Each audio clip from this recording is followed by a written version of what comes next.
ஆஸ்திரேலியாவின் லண்டனின் south hall பகுதியை தளமாக கொண்ட உணவு நிறுவனம் ஒன்று உணவு சுகாதாரம் மற்றும் பாதுகாப்பு விதிகளை மீறியதற்காக 10,000 பவுண்டுகளுக்கு மேல் அபராதம் செலுத்துமாறு நீதிமன்றத்தால் உத்தரவிடப்பட்டுள்ளது.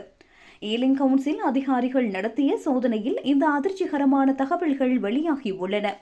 இந்தியாவை சேர்ந்தவர்களால் முன்னெடுக்கப்படும் நிறுவனம் மற்றும் அதன் பணிப்பாளர் திலோகராம் கச்சாவா ஆகியோர் மீது குற்றச்சாட்டுகள் சுமத்தப்பட்டன. அக்ஸ்பிரிட்ஜ் நீதிவான் நீதிமன்றத்தில் நடைபெற்ற விசாரணையில் அவர்கள் தமது குற்றத்தை ஒப்புக்கொண்டனர். முறையான அனுமதியின்றி பால் பொருட்களை பயன்படுத்தி இந்திய இனிப்புகளை தயாரித்தல், உணவுகளில் அழுக்கு மற்றும் கிருமி தொற்று ஏற்படாமல் பாதுகாக்க தவறியமை, பாதுகாப்பற்ற உணவுகளை சந்தைக்கு விநியோகித்தல், உணவுகளில் உள்ள ஒவ்வாமை காரணிகளை சரியாக குறிப்பிட தவறியமை போன்ற குற்றச்சாட்டுகளாக முன்வைக்கப்பட்டுள்ளன. 2024ஆம் ஆண்டு அக்டோபர் மாதம் அதிகாரிகள் நடத்திய திடீர் சோதனையின் போது முறையற்ற செயற்பாடுகள் கண்டுபிடிக்கப்பட்டுள்ளன.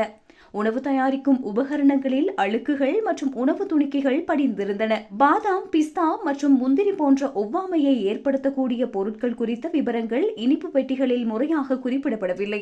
ஆய்வக பரிசோதனைகளிலும் இது உறுதி செய்யப்பட்டுள்ளது. பால் பொருட்களில் உணவுகளை தயாரிப்பதற்கு தேவையான விசேட அனுமதியை அந்த நிறுவனம் பெற்றிருக்கவில்லை என தெரிய வந்துள்ளது. இதனையடுத்து அபராதம் மற்றும் செலவுகள் உட்பட மொத்தம் 6,130 பவுண்டு செலுத்துமாறு நீதிமன்றம் உத்தரவிட்டுள்ளது. அத்துடன் அபராதம் மற்றும் ஏனைய செலவுகள் உட்பட மொத்தம் 4,102 பவுண்ட்ஸ் தண்டம் விதிக்கப்பட்டுள்ளது. இந்த சம்பவத்தை அடுத்து கவுன்சில் அதிகாரிகளால் அந்த நிறுவனத்தின் உற்பத்திக்கு தடை விதிக்கப்பட்டது. பின்னர் நிறுவனம் தனது வளாகத்தை சுத்தப்படுத்தி முறையான அனுமதி பத்திரத்தை பெற்ற பின்னரே மீண்டும் உற்பத்தியை தொடங்க அனுமதிக்கப்பட்டது. இதுகுறித்து கவுன்சிலர் கமல்ஜித் நாக்பால் தெரிவிக்கையில், பொதுமக்களின் உயிரோடு விளையாடும் இத்தகைய ஆபத்தான செயற்பாடுகளை ஒருபோதும் ஏற்றுக்கொள்ள முடியாது.